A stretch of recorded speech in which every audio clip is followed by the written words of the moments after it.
To begin a day with Katie. Is Katie here? Okay, good. I just can't see you. It's really fitting to begin a day with Byron Katie with a meditation because her work is a meditation. And it couldn't be more perfectly suited to deepen and extend the work that we do at InsightLA. I want to introduce Katie by just beginning with a story of the first time I met her, and I will always remember this moment when I met Katie for the first time, and it was about probably close to 20 years ago in Cambridge, Massachusetts, at a dinner with just a bunch of friends, teachers. I think that John Kabat-Zinn was there, Lama Suryadas, Sharon. I was sitting near Sharon. We were all sitting around the table enjoying a meal together with Katie and her husband, Stephen, an old friend of mine from 1974. And then after dinner, people were kind of having coffee and moving around and circulating, sitting near each other. And Katie came over and she was sitting near me and, you know, said hi. And then she said, did I want to do the work? Right there at the dinner table. And I was just like, sure. I had no idea what it was.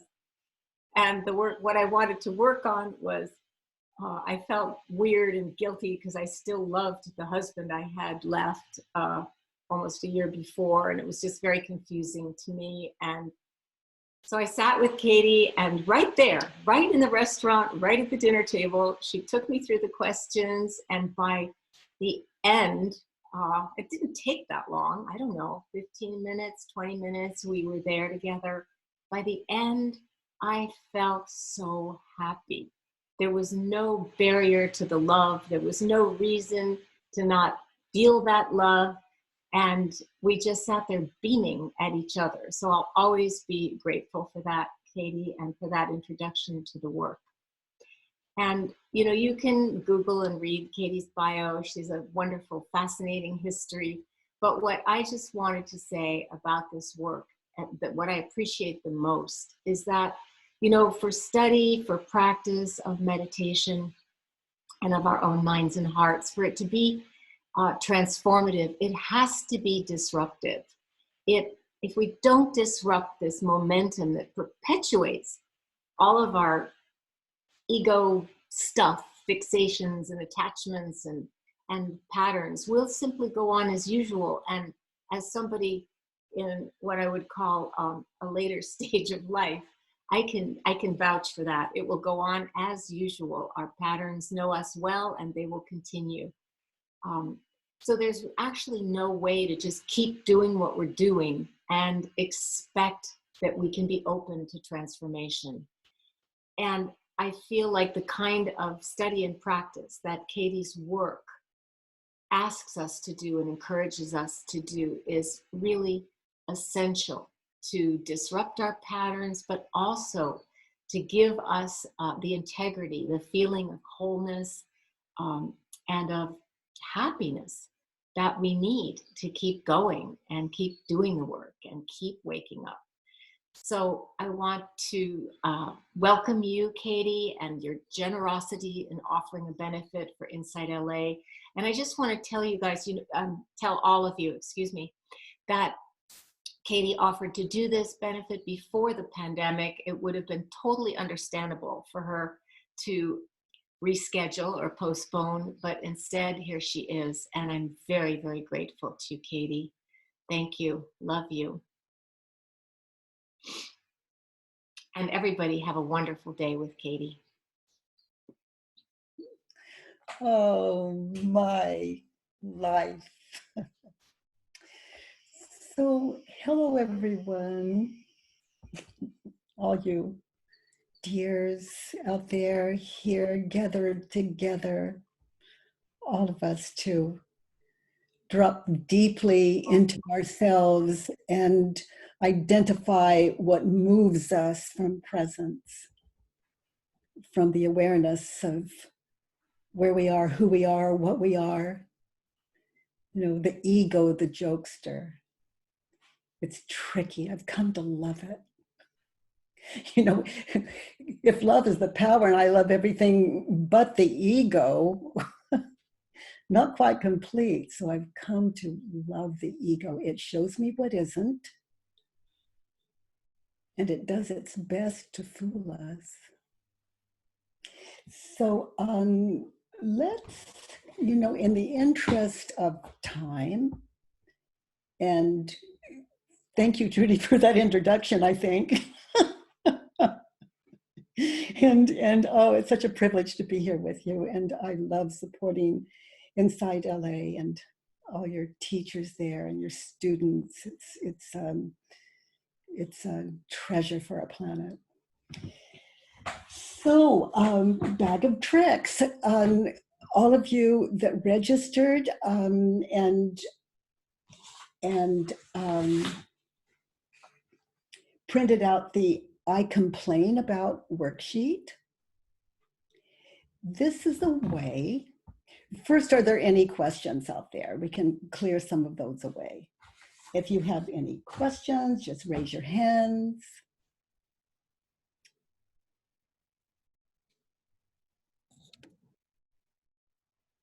Good, that's all the time you've got in time. So, close your eyes. I invite you to close your eyes and begin to, as Trudy was guiding us in that lovely meditation, to our feelings, emotions, to presence. Just become very still and see what would interrupt that experience. I complain about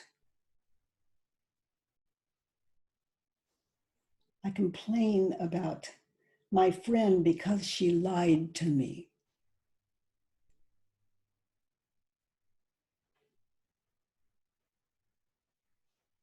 I complain about COVID-19. It cost me my company.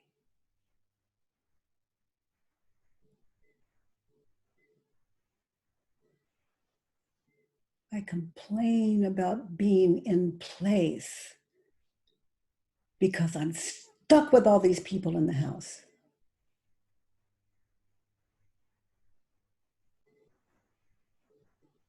Notice.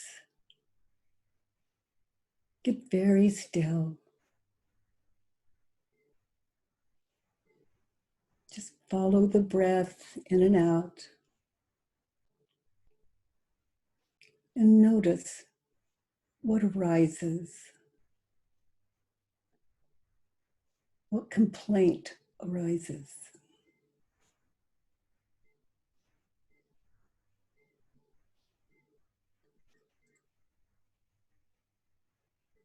You could think, for example, I complain about my mother because she talks too much. And if you notice, this sheet has front and back. And if you run out of spaces, you can use blank paper because the ego does go on and on. I complain about my mother because, and maybe I'll do the entire front and back on just my mother. And the stillness. What does the ego offer up that can live on paper, from mind to paper?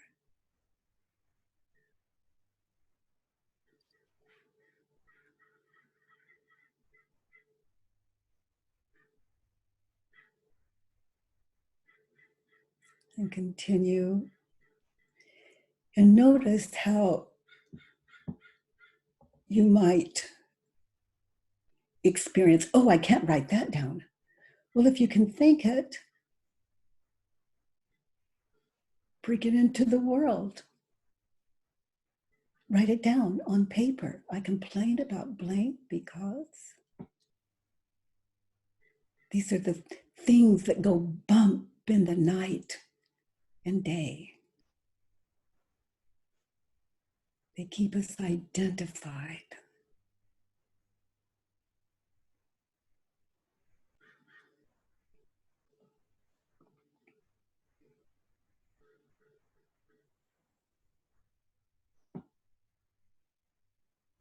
So notice what occurs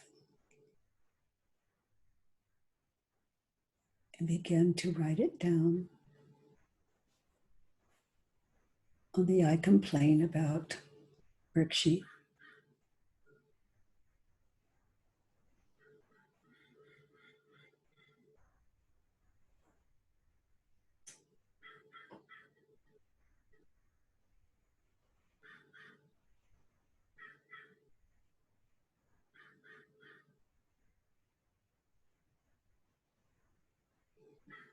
Notice, get very still, follow the breath.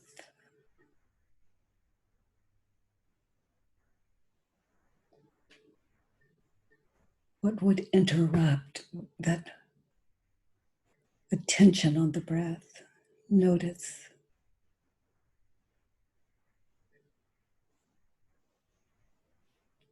And move it from mind to paper.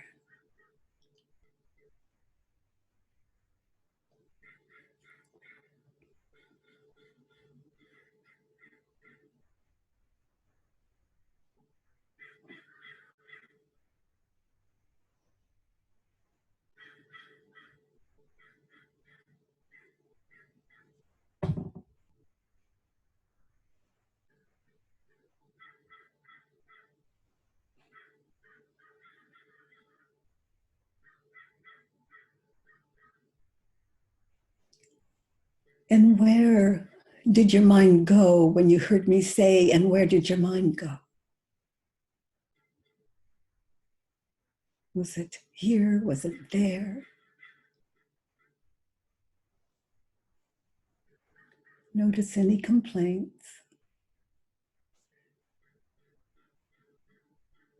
about the world you live in and the people in it.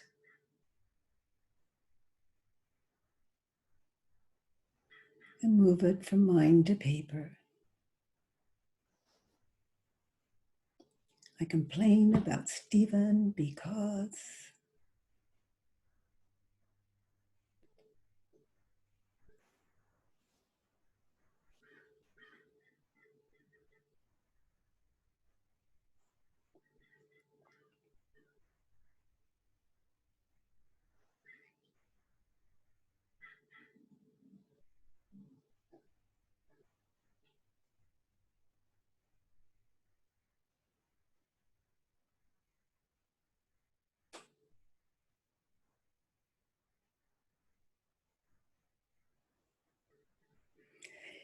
And notice you can just think of anyone in your life and wait.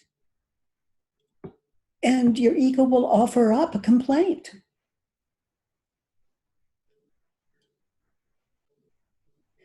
Just notice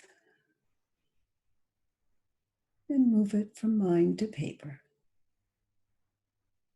to the I complain about worksheet.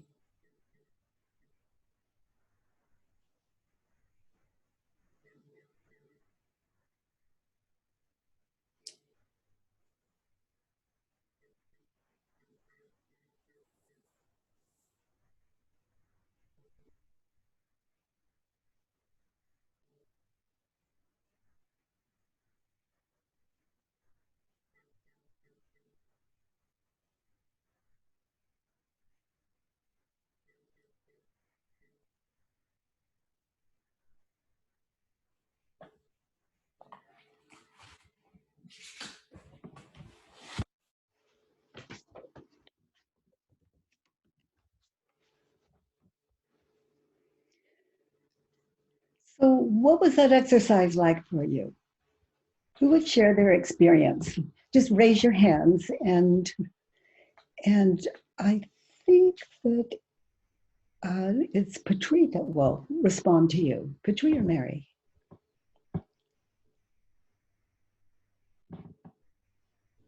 Who would raise their hand? What was we have Patricia. Patricia. Patricia, what was this experience like for you? Am I unmuted? Yes. Yes. Thank you, Katie. The experience I had is something I've observed before, which is my complaint ultimately is the same complaint. It's different shades of the same thing, but it's always this feeling of not being cared about enough, not being thought of enough, not being included enough. It's kind of a variation of the same complaint, no matter who the person is, pretty much. Yeah, interesting. It doesn't matter who it is, when it is, or where it is. The ego kind of,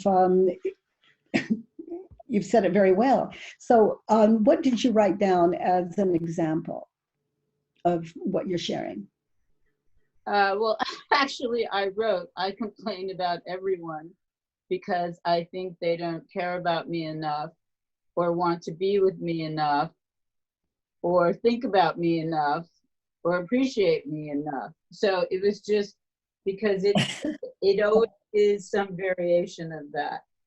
Absolutely. So if I invited everyone that relates to this to raise your hands, probably most people on the call, if not everyone, would raise their hands.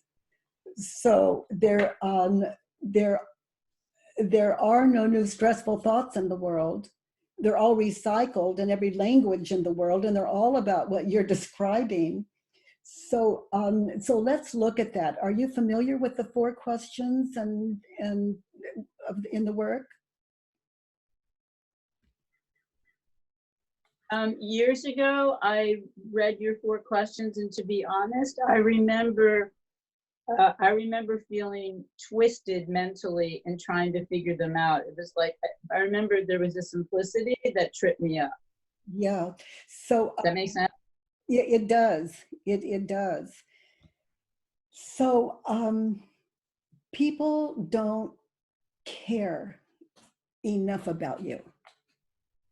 And I invite all of you that have ever experienced that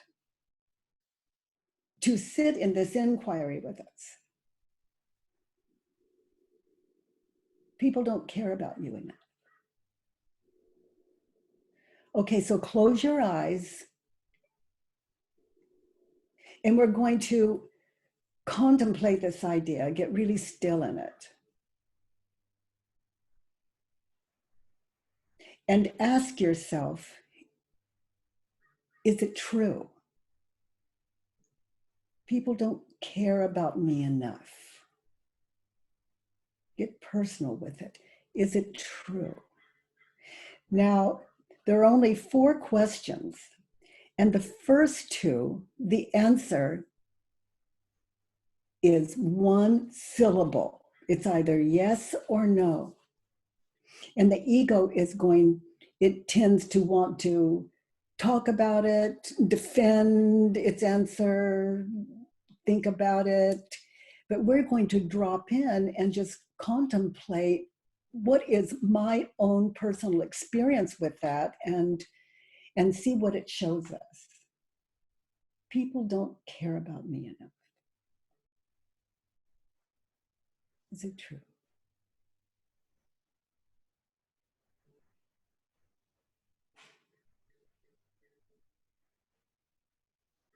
So just contemplate. It's either yes or no, and we get still in this contemplation until the most comfortable truth in us is revealed to us. We're not going to guess at the answer. We're meditating in the question to see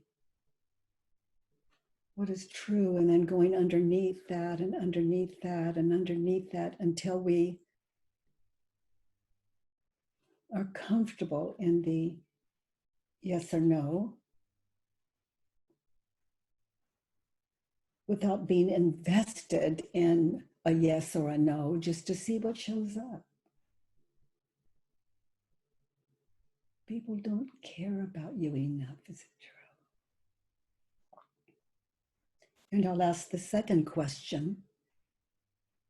Can you really know that it's true that people don't care enough about you? Is it true we don't care enough about you?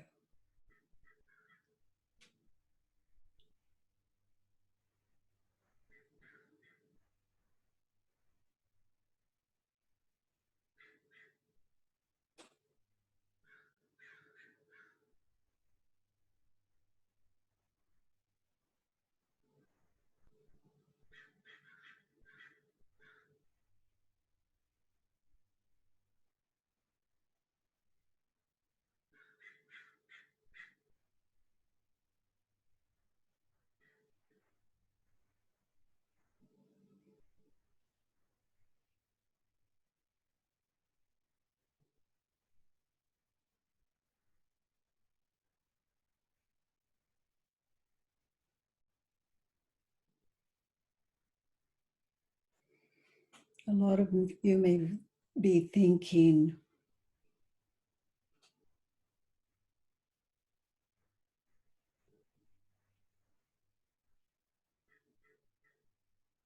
then just drop back into, is it true? Can I really know that it's true? People don't care enough about me.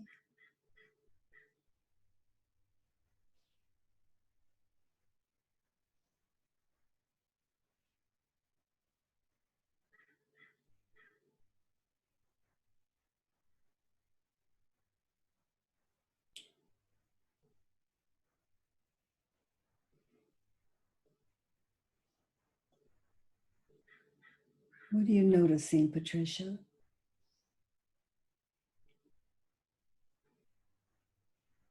I hate to admit it, but I notice always the same thing. Yes, people do care about me, but I just had COVID-19, a mild case, and what I observed were that some people showed up and other people didn't. So the answer for me is always, of course, I have people who care about me, but it's like a bad boyfriend. You know, we choose. What I'm hearing about you, what I'm hearing from you is that some people did, some people didn't care enough to show up. And so for me, the answer would be no. Well, the ego wants everybody 24/7. Yeah, so I'm hearing no again from you. That's what I'm translating. Yeah. It's like everyone in the world loves me, but there's that one human being. There must be something wrong with me. People don't care enough about me. Well, one experience sticks in my mind, which is I had mass for a lot of people. And while I was sick, a friend of mine showed up, put the double parked, and ran in from a distance to get her mask. And it was like, that's all I'm good for is a dispenser, and I'm sick. So people don't care enough about you. I mean, you're giving your internal. It really adds up to no, they don't. Yes is equal to no. We're just looking for our own truth, and it's not going to look like other people's. We're looking for our own. I can't believe what the world believes because I'm supposed to. There came a time when I had to take my own mind back. So people don't care enough about me. Mary or Patri, would you change that one-liner, please? People don't care enough about me. true? I'm hearing from you, yes, in your experience, it's true.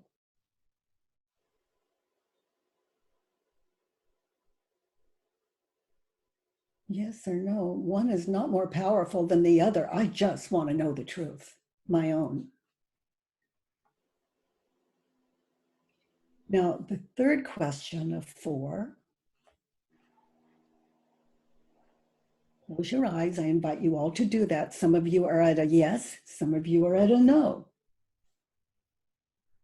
And now we're all going to move into, I invite all of you to move into meditating in those situations where people don't care enough about you. They come in and get the mass, but no caring there. People don't care enough about me. Notice, mentally be in that situation where those people or that person doesn't care enough about you. And notice how you react internally and emotionally, and the imagery in your head. How do you react? What happens when you think the thought in that situation where people don't care enough about you?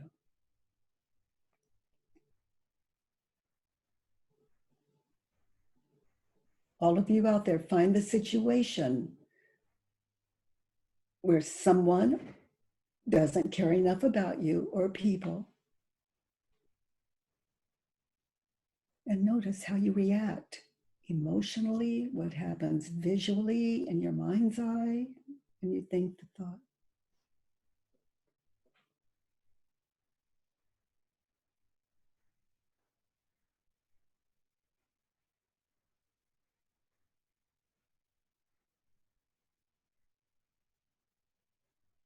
And for you, Patricia, be in that situation you were describing to us where they came in, got the mask, and left quickly.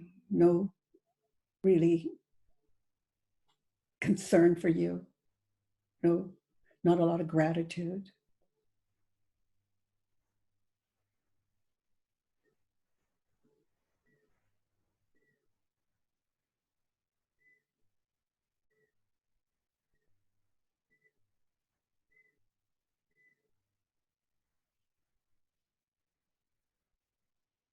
Emotionally, where did you experience that physically?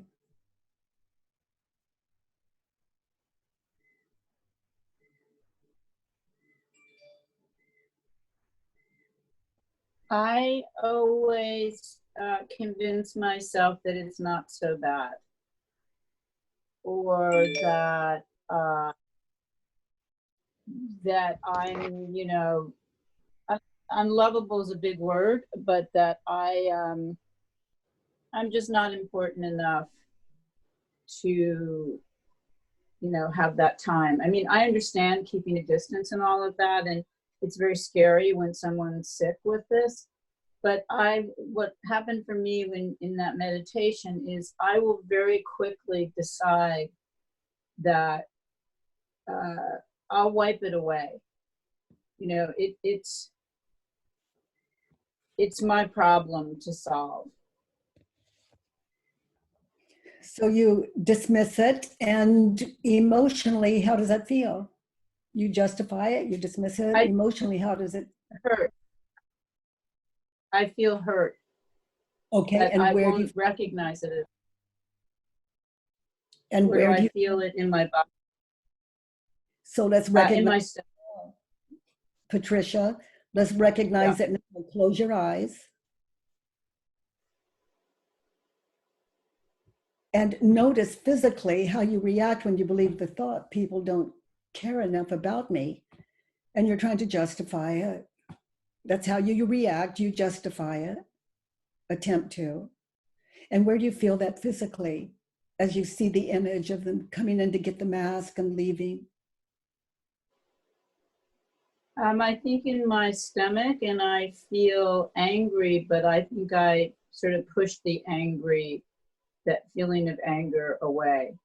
Okay, now you're talking about your emotions. Where do you feel them?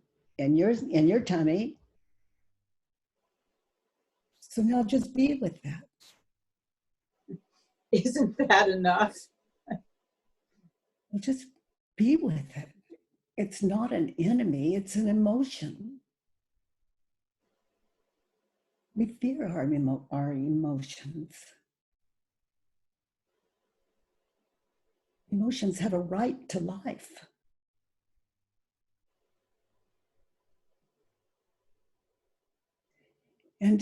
And as you experience that, how far up or how far down or to the side, how far does that emotion travel? Just follow it. How much of your body does that take over? It goes up to my head. Okay, and just feel that. Even invite it, just feel it. People don't care enough about me. Just experience the emotions that we just dismiss. And there's a whole physical event taking place when we believe that thought. And it's not a terrible thing. We're looking at cause and effect. I think the thought, I see the images of that event in my mind's eye. And as I experience that event again, they get the mess, they leave, little caring about you. And as you witness that in your mind's eye, these emotions are the effect of the movie in your head. Not right or wrong, we're just getting in touch with the cause of all emotion.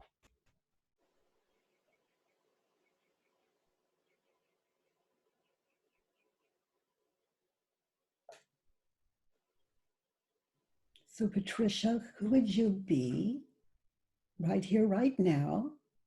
Who would you be, or in that situation when they took the bath, who would you be without the thought, people don't care enough about me?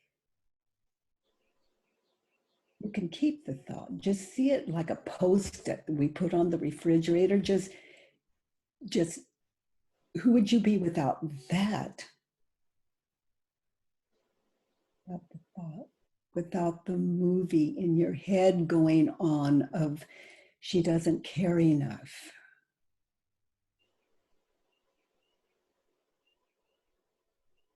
I would be fine. I would just be, I would sort of accept the experience and move on. It would be fine. Yeah. So what is the cause of the emotion? The movie of the past in your head? Or what was the cause of that? That person? Or what you're thinking and believing and experiencing internally in your mind's eye?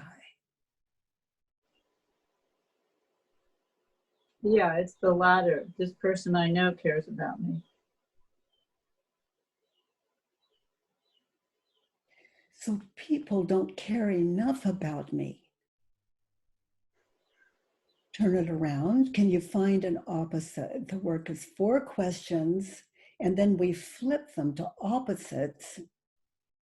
And we do this not to believe another concept, but we're just trying it on to get in touch with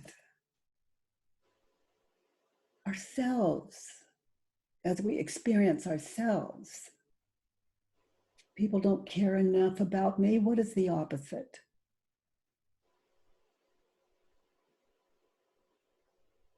People do.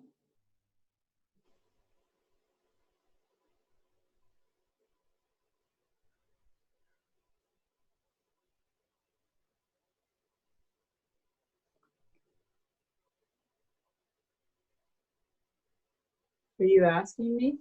Mm-hmm. The opposite for me, honestly, is some people really do and some people don't. Okay, and in that situation, people don't care enough about me. We're just going to try these on. Yours was fine, but we're just going to try on opposites. People do care enough about me. So just be in that situation. People do care enough about me. It's Look true.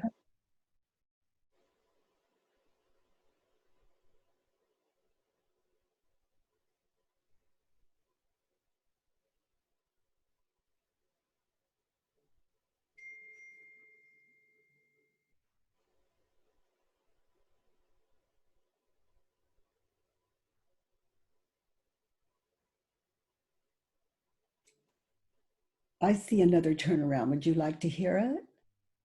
Another opposite? Yes. People don't care enough about me. I don't care enough about people.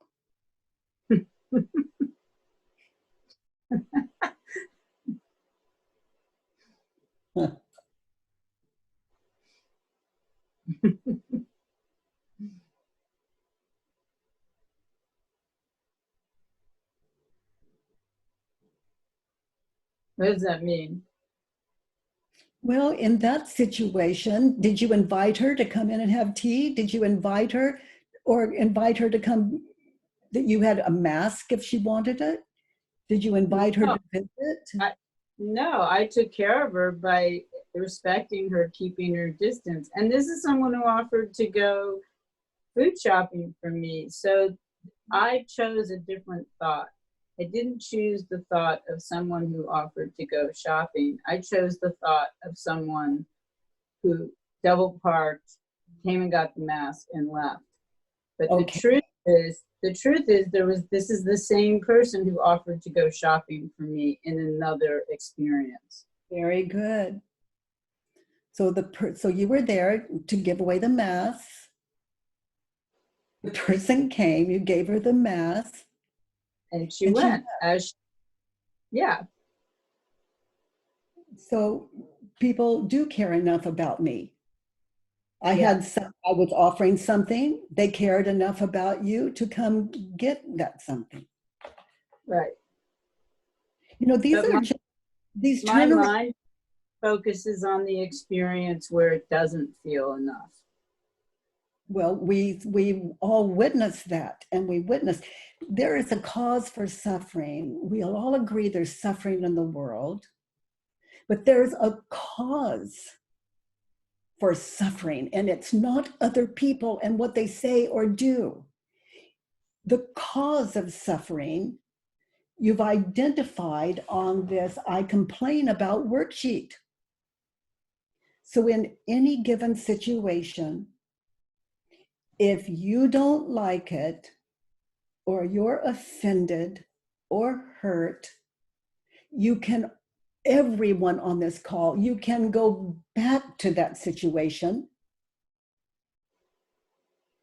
and you can identify from here now what you were thinking and believing then, because what you were thinking and believing then was the cause of your suffering. The world did not do that to you. That person, those people did not do that to you. The cause of suffering is what you were thinking and believing in that situation. And you can question that as it reoccurs and feel so hurtful. You can move it from your head to paper where it belongs, out of you from here to there. And then wisely and meditatively, in the stillness, we can question it. No one could possibly love or care about me enough. There's never enough.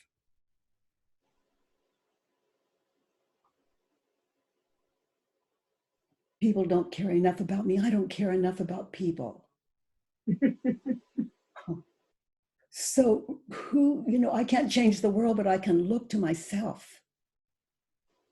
People don't care enough about me. So I see another one.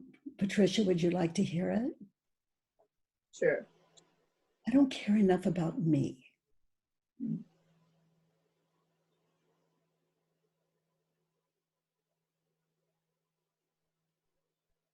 Where is it in your life that you don't give you what you know to give you? And maybe it's just a coffee cup that bothers you because you didn't wash it. And where is it that you don't give that gift to you? Of just washing the cup, just mindfully. Some of us, we don't shower. We think we'll brush our teeth later. I mean, really essential things. And we don't care enough about ourselves just to do the simplest thing. But I have come to understand why. This mind is the cause. What I'm thinking and believing justifies why I just won't do it now. It's the cause of all procrastination. It's the cause of all low self-esteem. It's the cause of believing and experiencing emotionally, people don't care enough about me, for example, which is the one we focused on today. But how many hands go up when, how many of you have experienced people don't care enough about me?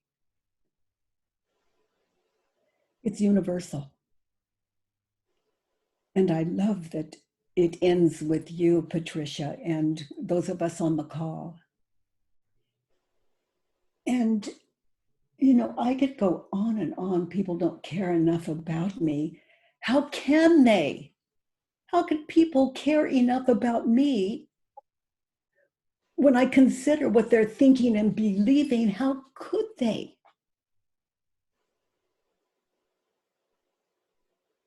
I understand why people don't care enough about me.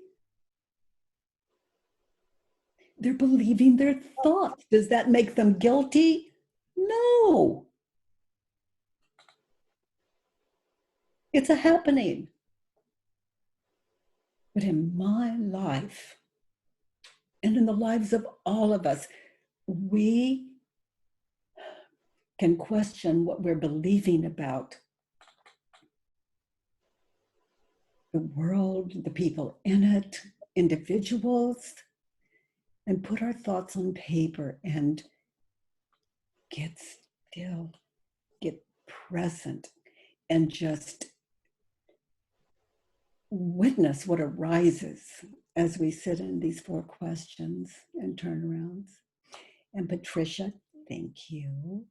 Thank you. Thank you for your focus and showing us what it looks like to contemplate the cause of all suffering.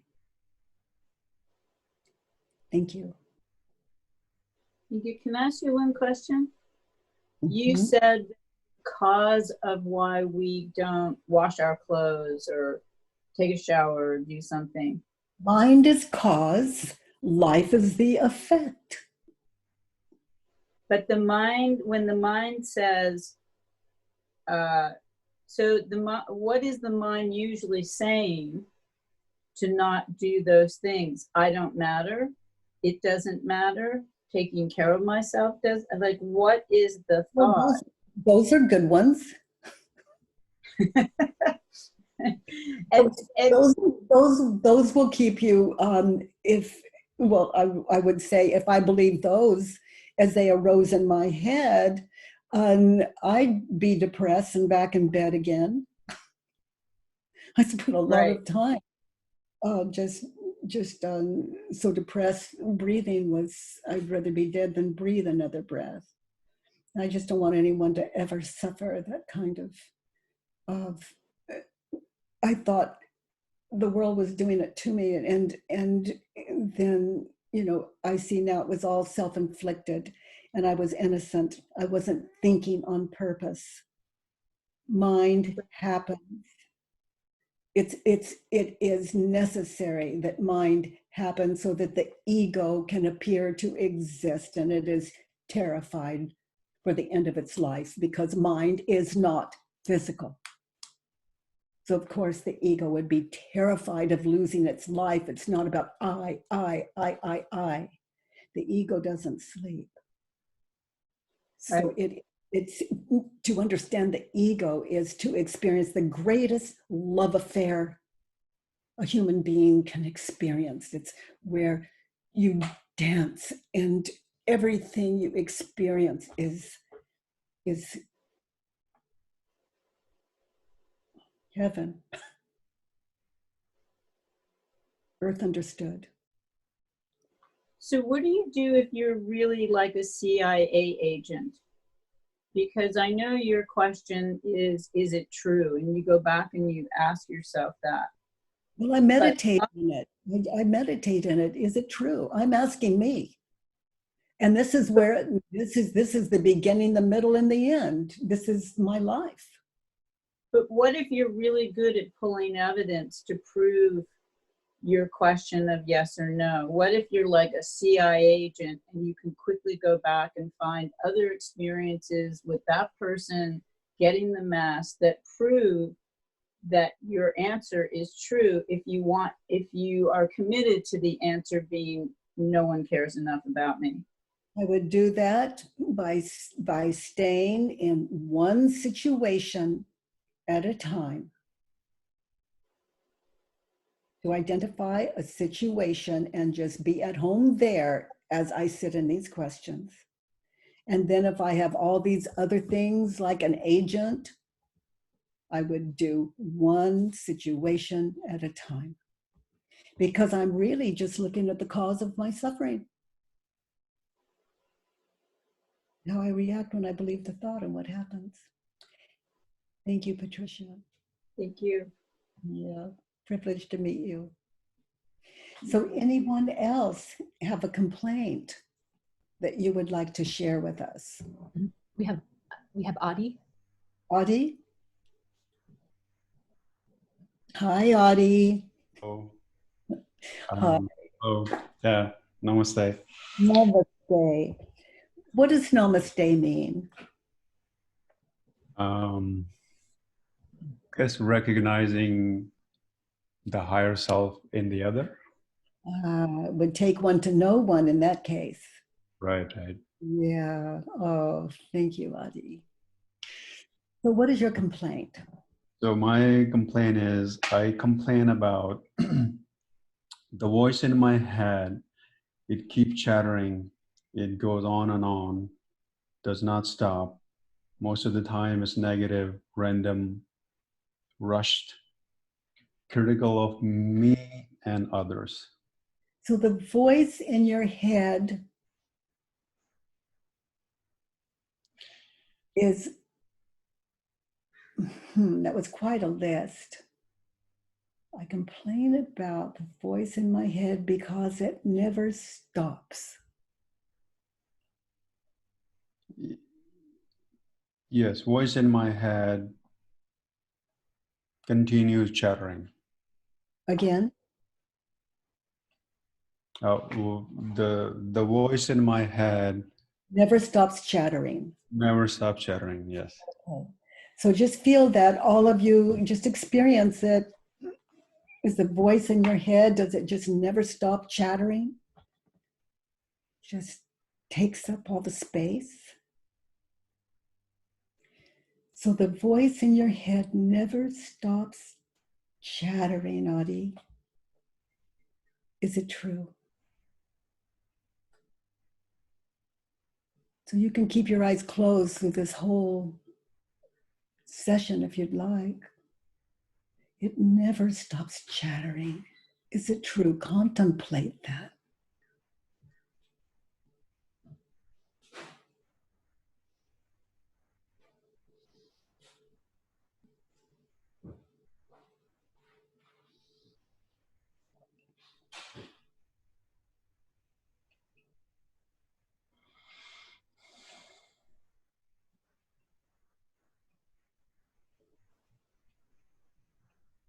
No, it's not. It's not true. Just feel the no. Now I'll ask again and say no, and just experience the difference between that and no, it's not true. So the voice in your head never stops chattering. Is it true?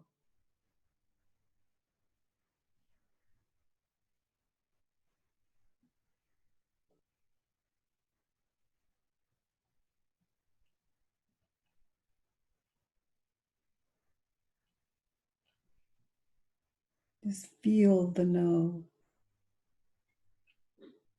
without the taking our little baby blanket with us or our crutches. Just feel the no.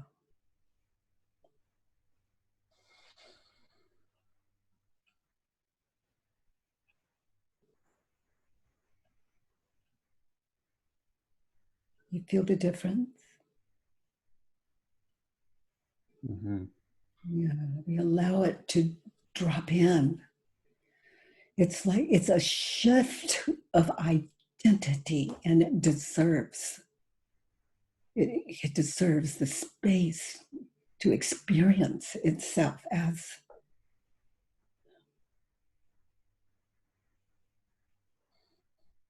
that undiscovered identification.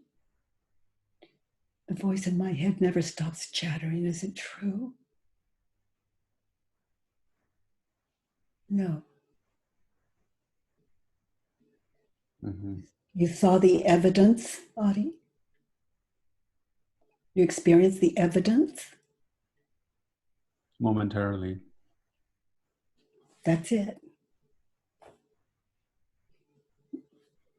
That's it. No cheating. You saw it. Mm-hmm. The voice in my head never stops chattering. How do you react? What happens when you believe the thought, my voice never stops chattering? And you're sitting, maybe you're meditating, or you can't go to sleep at night. What is the situation?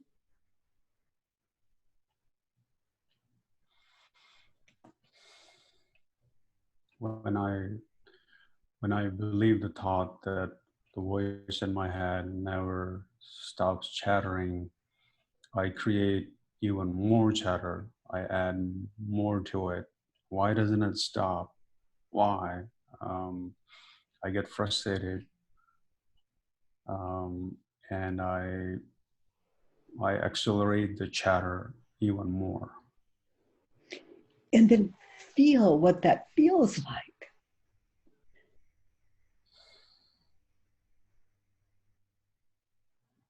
You're describing a desperate situation to my mind. And when we're believing the thought, the voice in my head never stops chattering.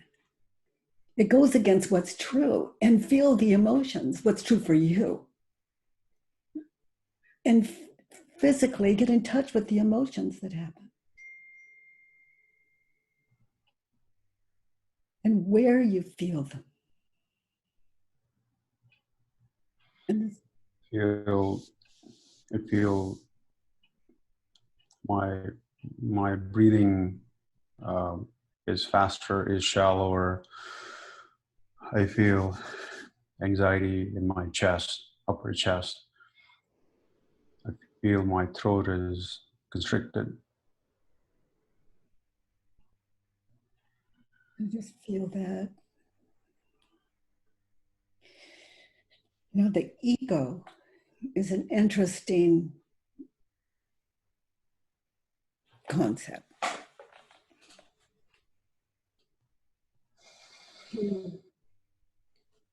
When you're feeling those emotions and you're believing the voice of my head never stops chattering, you also experience images, no matter how subtle, images of past and future.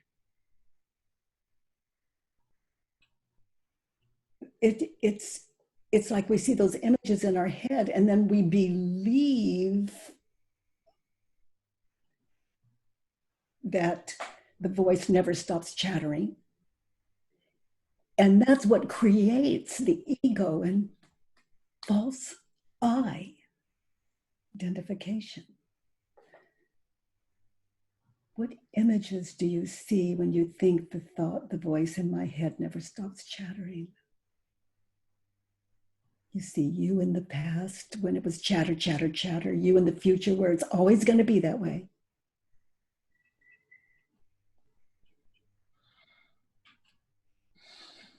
I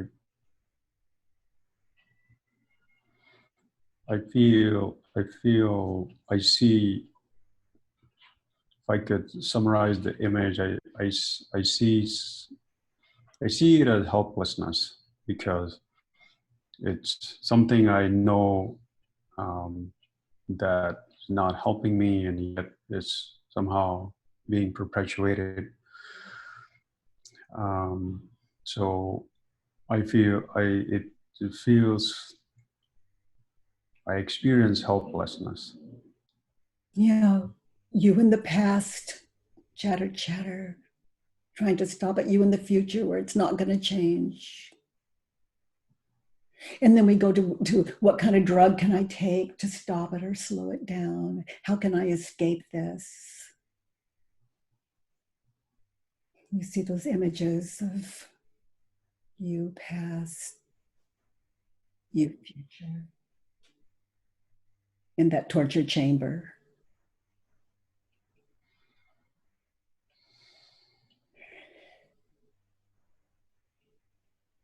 Now, who would you be just now without the thought, the voice in my head never stops chattering? Who would you be without that, what turns out to be not even true for you?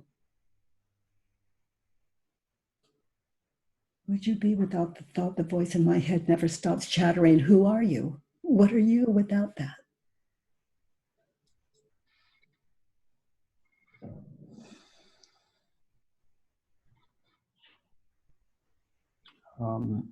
I said I would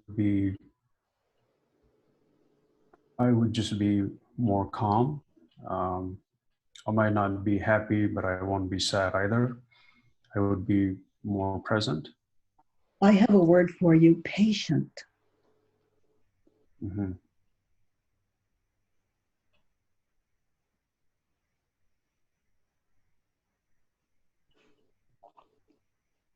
My ego doesn't like it.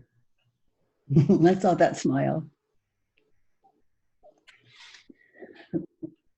And you know, rightly so, you're invested in it. If I'm not chattering all the time, where's my creativity?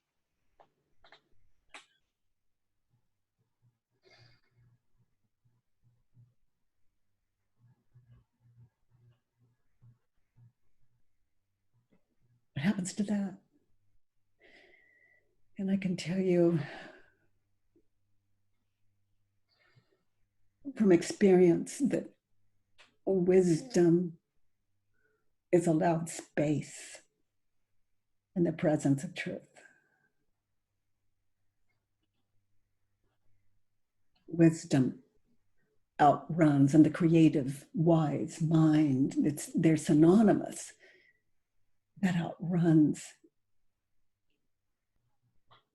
what we're talking about.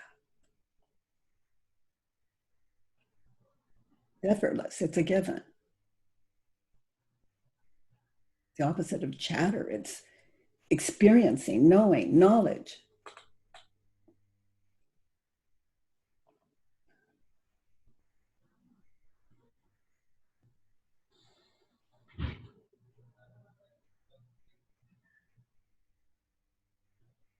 The voice in my head never stops chattering. Turn it around. The voice in my head does.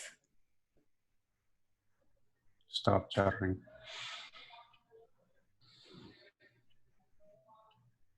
And as you try that on, what is your experience? What did you see?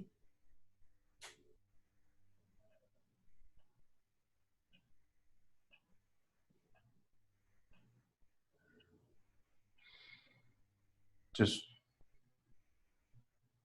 feeling calm, content.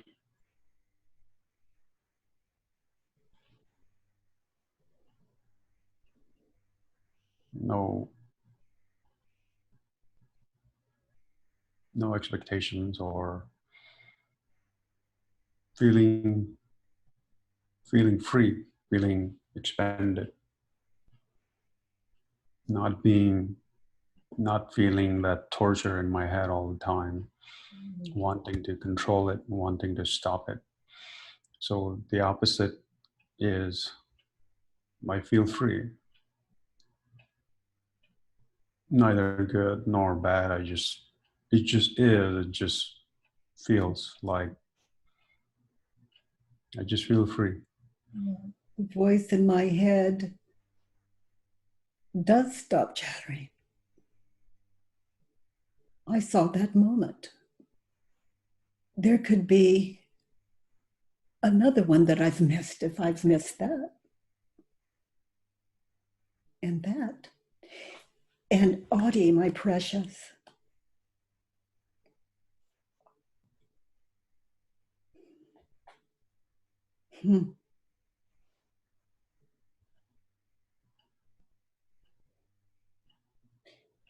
Your mind has never had a thought. It never chatters.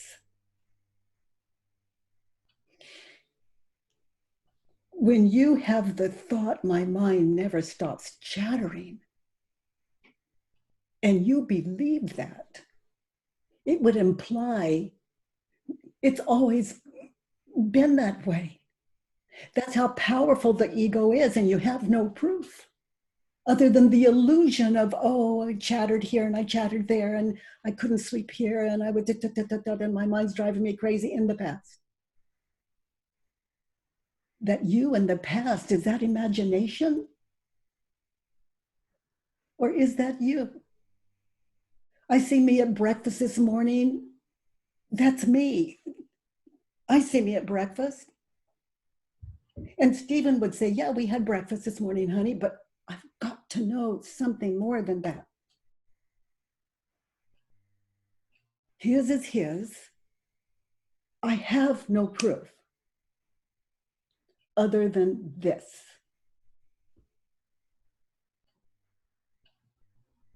I have no proof, my mind. I've had no proof. I have no proof other than the illusion appearing now of me at breakfast. Me talking to you up to this point is a dream. Understand? How do I know that I've talked to you? Well, I see you in my mind's eye.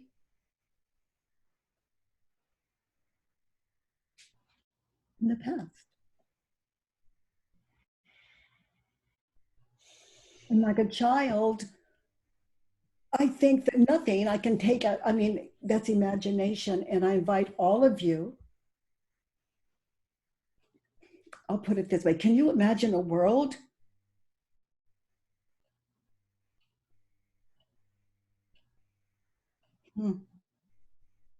where we don't know the difference between what is real and what is not?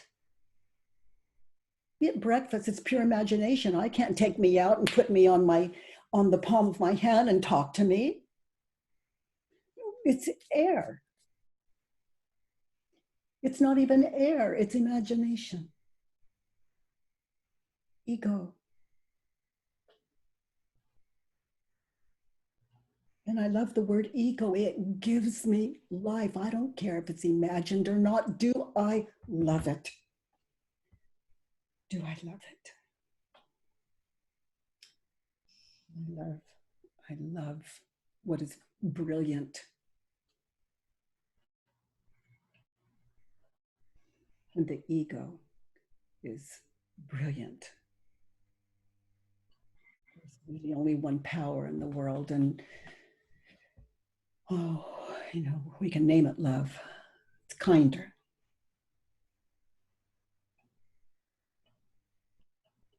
The ego, once understood,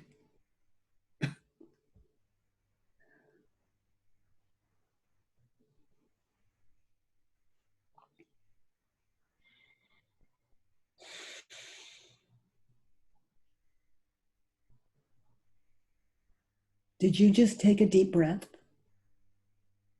I Really? did. Really? And where's your proof?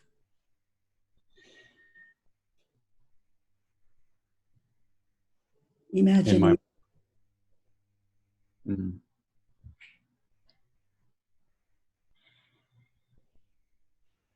Not right or wrong. We can dance in this.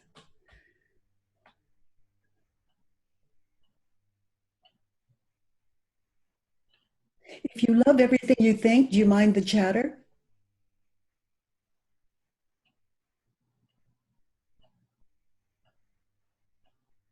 Yeah, I would still mind it. It drives me nuts. Well, in my world, anything that would drive me nuts belongs on paper. I can sit in it and question it. You know, this work will not only slow your mind down, which you did very well from what I could see,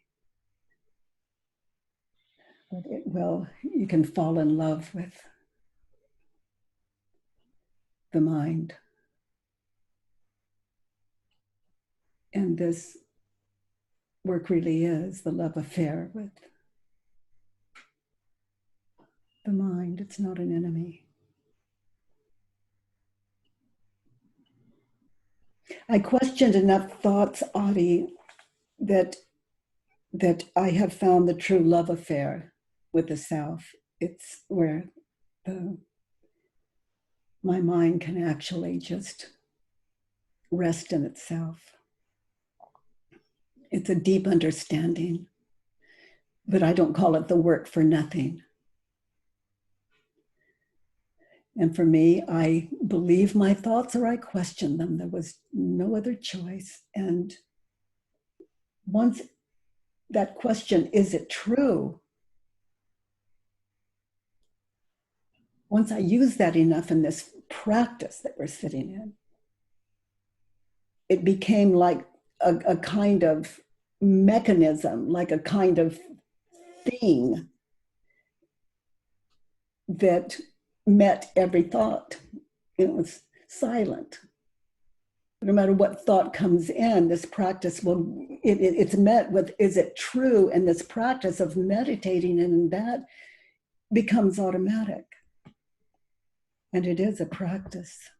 And all of you meditators out there, you know, anything that would come between you and stillness, which is a place where wisdom and creativity do have room to live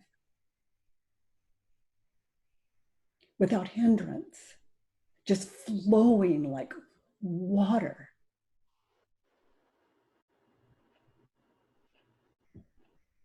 There is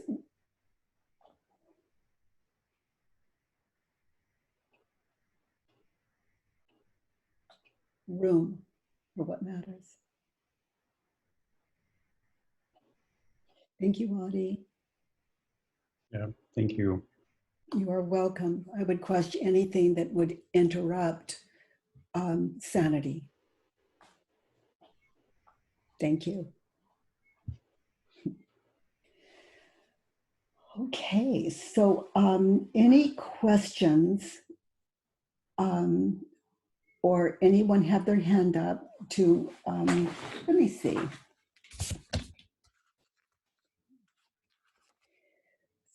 So all of you, I invite you to look at your One Belief at a Time worksheet that we prepared for you.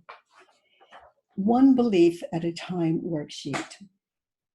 Now, I have put in some of the questions that I've worked with Patricia and Audie. They're just kind of supporters until you understand the question. But look on, if you look at your I complain about, and for example, I feel, let's see, I complain about my friend because she lied to me. Okay. So on the one belief, the belief is my friend lied to me. So I'm going to write that where it says believe. I complain about my friend because she lied to me. So she lied to me belongs where it says belief. And then I'm going to meditate in number 1. Is it true? So now I'm going to be mentally and meditatively, I'm going to move myself into that situation where she lied to me.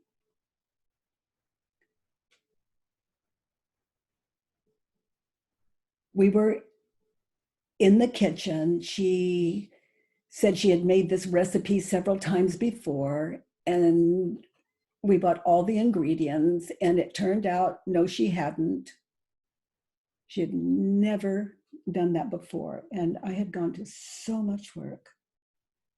So I'm going to meditate then.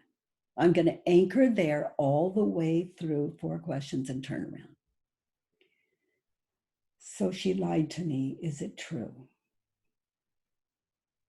Yes. Can I absolutely know that it's true? Okay, I'm going to meditate there because I just kind of shot from the hip there. I just took it for granted. Okay, she lied to me.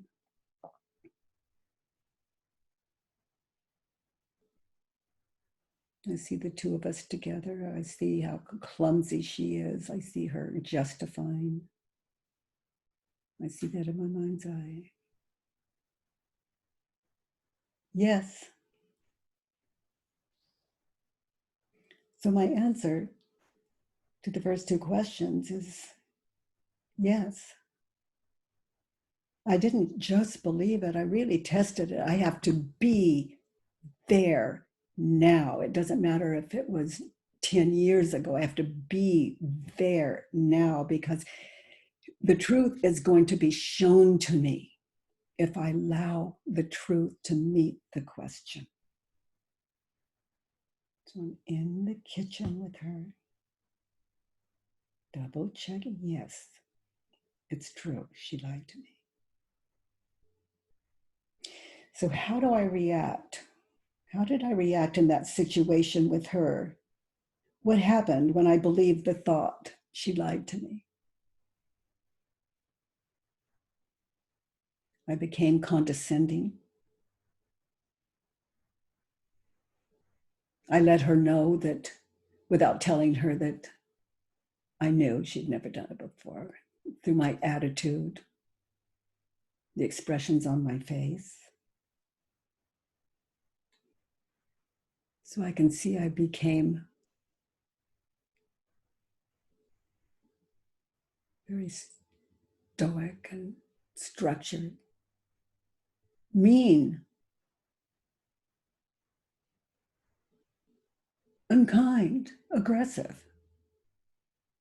Not to where it really would show when I get caught, but yes, aggressive. I look down on her. How do I react in that situation when I believe the thought she lied to me?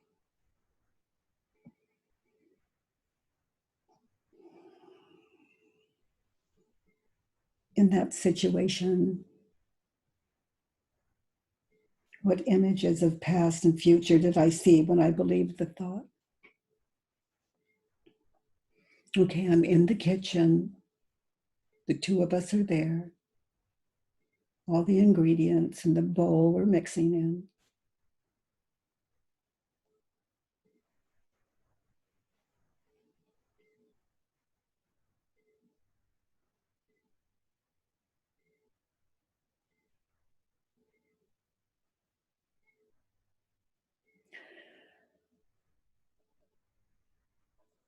And I'm going to sit in that myself. And I'm going to write the answer out. And how did I treat myself and her when I believed the thought?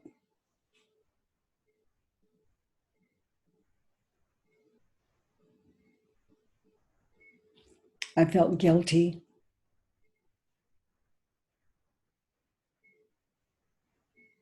Afterward, I felt really guilty. And I continued to be angry at her, the more guilt I felt.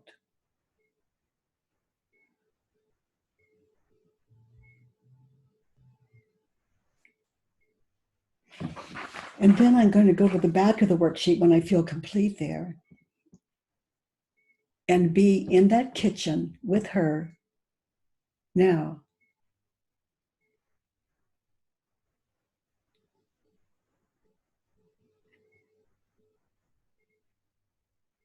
And I can see in my mind's eye when she said, yes, I've done this so many times before. But here I am in the kitchen with her, and it's not true. Who would I be without the thought she lied to me? It's strange, but I'm being flooded with a kind of joy. We're both learning together. We're laughing.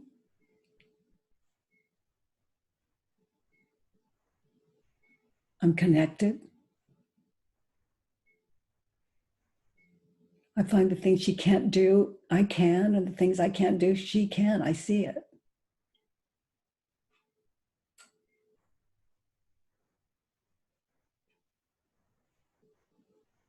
There are no guilty parties. She's innocent.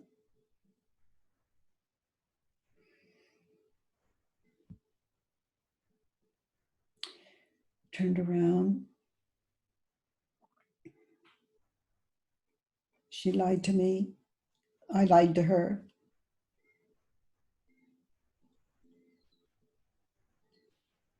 I lied to her.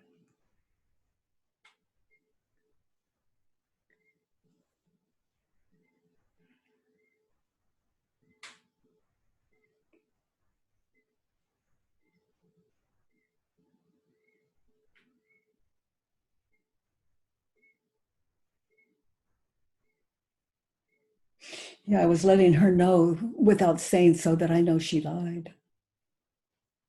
I was aware of it, letting her know I knew better than she did. I made it obvious that I knew.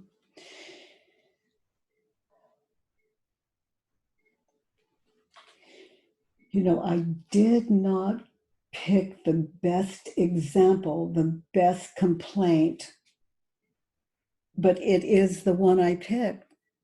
It is the one I chose.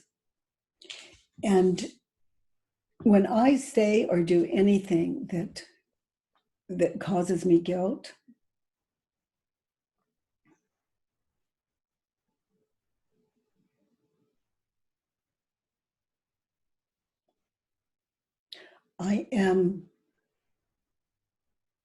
this mind can justify it all over the place, but I am in that situation with her in the kitchen. I feel guilt that I didn't even know I had. And I have found that guilt is the best breeding ground for addiction that lives within us.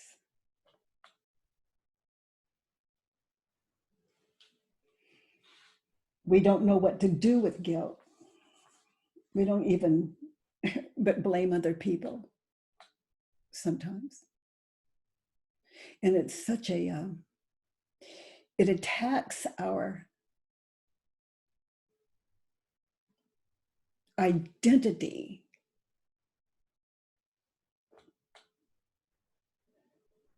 of I am the one that knows, I'm the innocent one. She's the guilty one. We can talk more about guilt later. So any questions about I complain about or the one belief at a time worksheet? We have Gloria. Gloria? Hi, Gloria. Oh, honey, your sound's not on, or I'm unable to hear it. Can you hear me? Yes. Hi, Gloria. Hi, we met before and it's an honor to speak to you again. Thank Oh, you. thank you. So, should I read my complaint? Yeah. I complain about not achieving my TEDx Talks TV show and making a huge difference to humanity. So would you read it again, more slowly? I complain about not achieving my TEDx talk. I kind of turned one down. TV shows and making a huge difference to humanity, especially now. How would you shorten that without cheating it? Like one Not sentence achieving. that does exactly the same thing in fewer words. Okay. Not achieving a huge difference for humanity. So you believe that you lost an opportunity to make a difference. More than one. Okay. So why do you turn those down? Do you know? I'm just curious. Some didn't pan out, or one or another thing happened, but then I believe I'm part of the oneness and I blame myself when things don't go my way because I create and I manifest my existence. And I'm on a mission to help as many people as I can. So you need to make a difference to humanity. You know, let's look at it this way. I heard you say, I lost several opportunities to make a difference to humanity. So you lost those opportunities to make a difference to humanity. Is it true? No. And how do you react? What happens when you believe that thought? And you believe this a lot, as you know, I'm getting that this really runs in you, that you've lost all these opportunities to make a difference. Yes. So close your eyes and look at your life when you think the thought, what particulars, well, you believe it right now, so let's look at it right now. Yes. How do you react? I feel really sad and I'm very hard on myself. I'm very good at beating myself up. Yeah. So, and the emotions that happen, you beat yourself up, you're hard on yourself when you believe, I lost opportunities to make a difference to humanity. I feel useless. Now, let's find out why you feel useless and you're hard on yourself. Close your eyes. You have the thought, I lost opportunities to make a difference to humanity. And you go back into the past and you see how you blew it, or you see how it fell apart. You see that? Yes. You see that movie in your head? It's going on all the time. Yes. And now you see yourself in the future where it's going to happen again. I guess it's a fear of dying, that I won't have enough time. So you see yourself in the future just never having another opportunity, dying, and you didn't accomplish what you believe you're here for. Right. My mission. So just be there and sweetheart, with your eyes closed, I want you to understand that you cannot believe the thought if those images are not running as proof. Right. It creates your identity. There's you in the past, you in the future. And as you witness that movie, and you experience those emotions and that sadness and beating yourself up, who would you be without the thought, I lost opportunities to make a difference to humanity? So just peaceful. Okay, are you guessing or are you being there now? Without those images of past, future, right here, right now, experience the breath.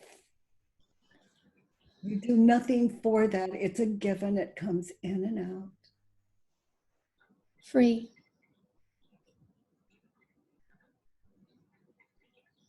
So with your eyes closed, Gloria, tell me, missing those opportunities, is that the cause of your suffering, or what you're thinking and believing? And those images, that movie in your head, you know, the life is a dream we always hear about. This is it. Your life is a dream of lost opportunities, and in the future, no more opportunities. You're dying without fulfillment.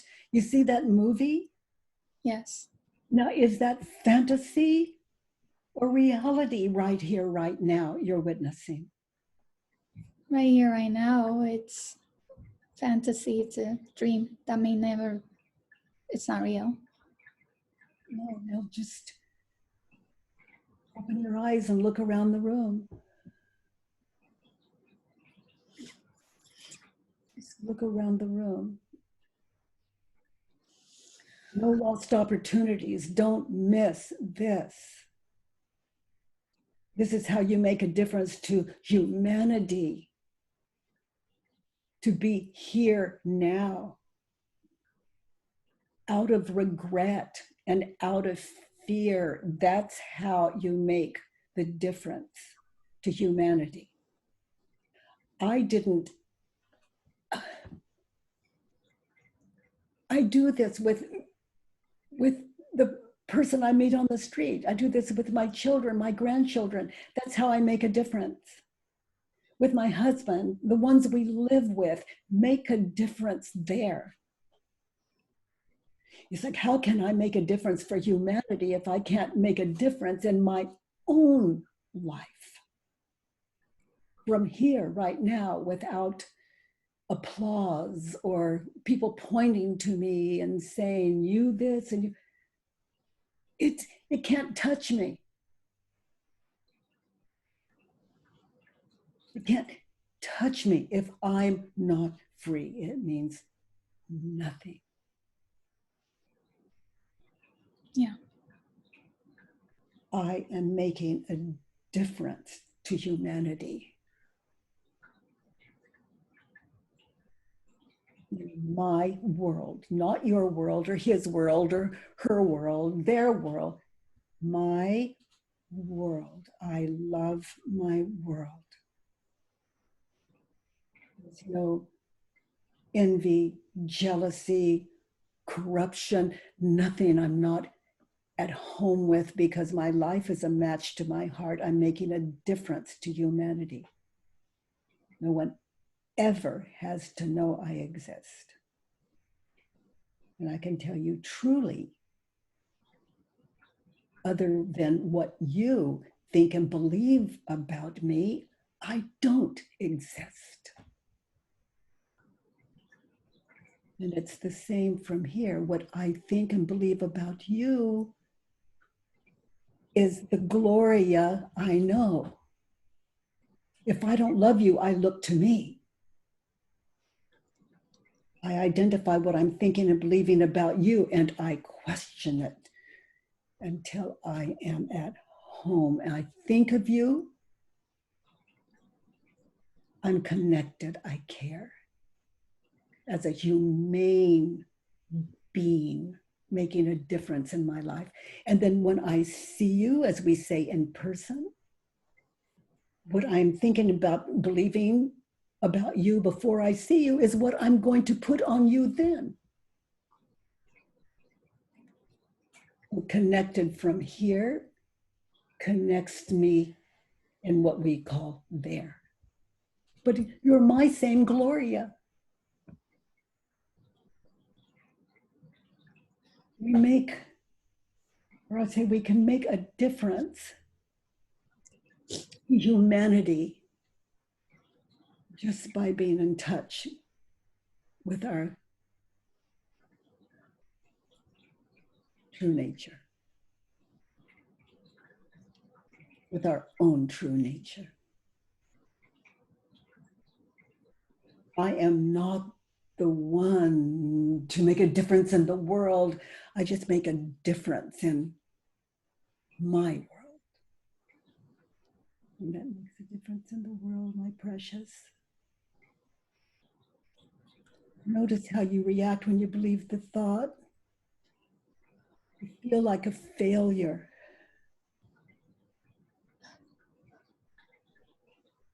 You're not. You're not. You're just like the rest of us. We're all doing the best we can when we consider what we're thinking and believing. We are a victim of, we're believers. And we're not doing it on purpose, but there is a way out. You know, the expression, the truth will set us free. We've seen some brave people today, and you're one of them. Thank you. Oh, honey. To rest in yourself is the ultimate. Oh.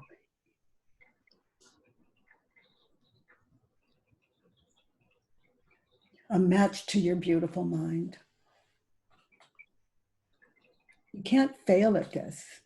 We're all making a difference to humanity. It's just what kind of difference are we making? Look at me, I'm depressed and I'm making a difference to humanity whether I like it or not. Mm-hmm. It's just what difference? Am I teaching people the same old, same old? Mm-hmm. Self-loathing, other people loathing. You know, you're the beginning, the middle, and the end, my precious. So work with the one closest to you, and that would be you. Okay, sweetie, thank you. Thank you. Thank you very much. I love you. And you, honey. That tells me about you, Gloria. When you say, I love you, that tells me about you. If I say, I love you, that tells you about me and my state of mind. When someone says, I love you, Byron Katie, I celebrate. They love. That's a great introduction. Thank you. Okay, so we're about to break for lunch, and so homework over lunch is the one belief at a time worksheet. So move something more vivid than being in the kitchen with a bowl of ingredients and someone that lied to me about it was pick one solid for you, like Gloria had, or Avi had, or Patricia had, you know, something solid to make it as easy as possible for you as a beginner or even as a as a veteran. You know, keep it simple.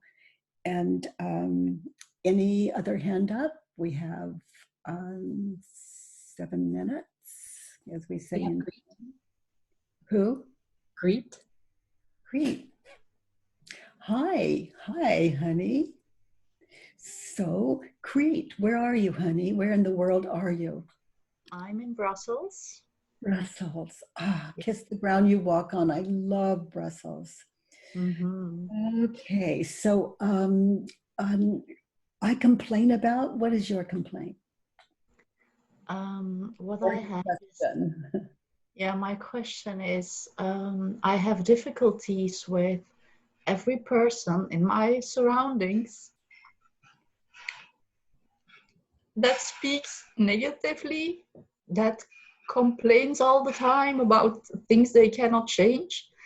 So my husband speaks negatively about the system, the decisions the government takes. My mother-in-law, she's negative about life and she tries to get attention through that. My own father always was negative. Yeah. I run away from it because it's too difficult for me to support. Yes, honey. Yeah. So these people talk negatively. Yeah. Okay, so we've all met or live with or have people in our life that just find that situation in your life, if you don't have them in your life now, but a time when you did. So they speak negatively all the time. Is that what you said? They speak negatively all the time? Often. Okay, so they speak negatively, but your ego would say all the time, that's what you were spinning out. And it's not just nothing. So they speak negatively often. I'm going to take your easier road, but your ego really is, it feels like all the time. So go to the place where, go to a situation where you really were thinking, you were with them and you're really thinking they speak negatively all the time. You see that situation where they're all just speaking negatively? Yeah, yesterday my husband was criticizing the government because we have in Belgium 9 ministers of medicine and it costs a lot and it doesn't bring anything and it's Yeah. chattering and talking without any impact. So it makes me very tired. So he speaks negatively all the time. So close your eyes and be there now in that situation as you described it, and everyone, let's be there with her. He speaks negatively all the time. So listen to his voice. He's doing it, doing it, doing it. And you have the thought he speaks negatively all the time. Feel what it feels like in that situation when you believe he speaks negatively all the time. It's very hard because I cannot change it and I'm No, completely... the question is, how do you react? So let's go to your emotions first. Where do you feel it? I run away. I cannot stand it. I run away. Okay, and before you run away, you're thinking the thought, he speaks negatively all the time. Close your eyes, look at him. The government this, the government that. Be there now. What does it feel like? You feel it in your chest? Yeah, I feel it in my chest. It's like I'm angry. Okay, now that's a word. But you feel it in your chest, you feel it in your neck, your shoulders. Yes. Get in touch with physically. Your neck, your shoulders. Anything in your jaw also. Good. Okay. So now you're settling into being there now. It's okay. Feel all those emotions. Anything in your legs or your lower belly, your belly. I'm like shivering. I don't know if that's the correct word, but it's like shaking. Yeah. Internally. Yeah. Now that's physically how you react when you believe the thought he speaks negatively all the time. Now with your eyes closed, you see images. Be there now. Identify the images of him in the past, your father in the past, people in the past, and your husband in the future. It's just never going to stop. You see those images in your head? Yeah. Okay. Now, who would you be without the thought? Listen to your husband very carefully. You couldn't do it then, but you can do it now. Look at your husband. Look at his face. Look at his posture. Who would you be without the thought he speaks negatively all the time? Just relax and witness. Without the thought he speaks negatively all the time. And just stay there, just be there, looking at him, listening to him. And stay there until you experience even a kind of compassion.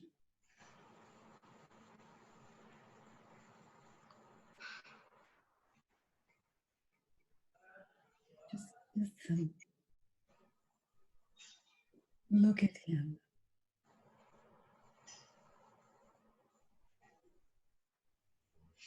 You see fear on his face? Do you see frustration? Yeah.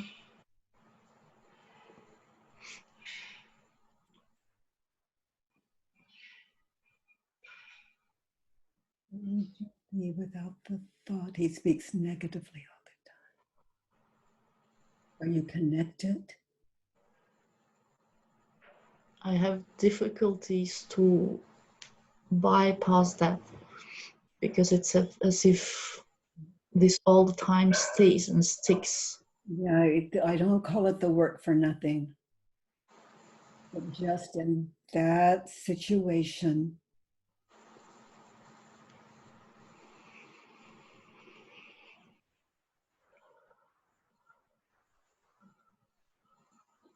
I'd like to sit in that fourth question until I fall so deeply in love. I'm so connected that I want to hold them in my arms.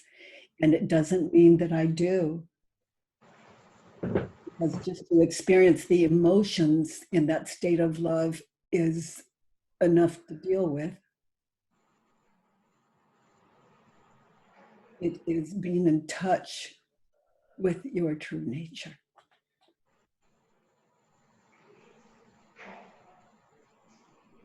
He speaks negatively all the time. Turn it around. I speak negatively all the time about him. About him. Yeah, and your father and these in-laws. And oh, yes. So I can't stop people from speaking negatively. But there's one person in the world I can work with, and she's sitting in my chair right now. Mm-hmm. I can stop war. I can end the war in one human being. And this is not an easy task, taking oneself on when it comes to speaking negatively. To take that on as a life's work. No, I was a tough case and I took me on, and it's work. But when I'm out of my husband's business or my in-laws' business or my mother's business, there's room for me to notice myself and my negativity. Other people can afford to be negative. I can't. Makes me bitter and old, and it's a hard life.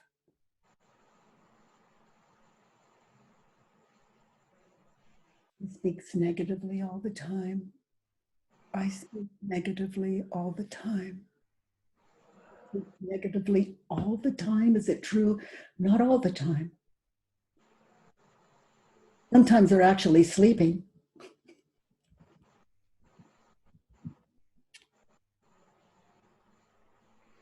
And we carry the how do I react when I believe the thought? I take him with me. He's watching television. He's not talking, but I have that negative him in me. I go into the kitchen and take him with me in my mind's eye. He's speaking negatively all the time. No, that's not him. He's in there watching television. I'm taking the very thing I don't like into the kitchen with me. I'm doing that. He's not responsible for that. I am. And I can't just stop.